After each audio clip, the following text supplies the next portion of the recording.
Kumusta mga brad? Pinakita na nga po ni Euro yung kanilang updated model ng Euro Falcon 180i. At ito na nga po ngayon ang bagong Euro Falcon 205. Wow! Ang lupit no? Mas nauna po sila mag-upgrade doon sa ADB 160. Yes po, tuloy na nga po nilang tinaas yung displacement ng kanilang Euro Falcon. Yung dating 180, ngayon 205 na. May butal pa talaga. Pinakita nga po nila ito doon sa ginanap na Moto Expo. Kung titignan nga po natin yung itsura niya, halos wala namang pinagbago. Parehas pa rin doon sa previous model. Pero ang gaganda ng mga model. Kumbaga dito nga po sa bagong Euro Falcon, mas pinalakas lang nila.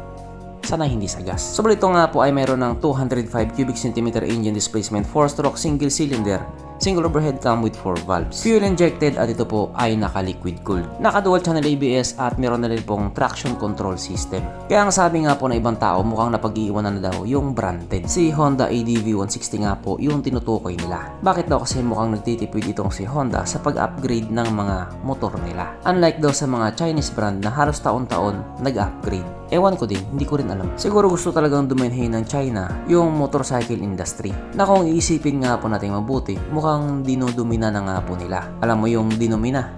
Yun yung hindi malinis. Dinomina.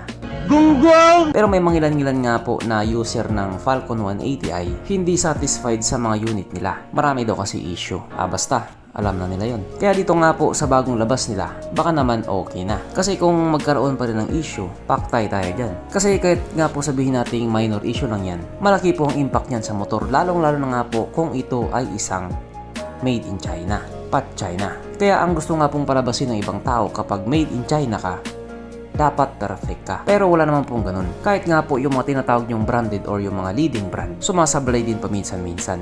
Tapat-tapat na lang yan. At kung magkano nga po yung magiging presyo sa bagong Falcon 205, yun po yung aabangan natin. Pero yung bounce, huwag nyo na pong abangan kasi wala pong ganun.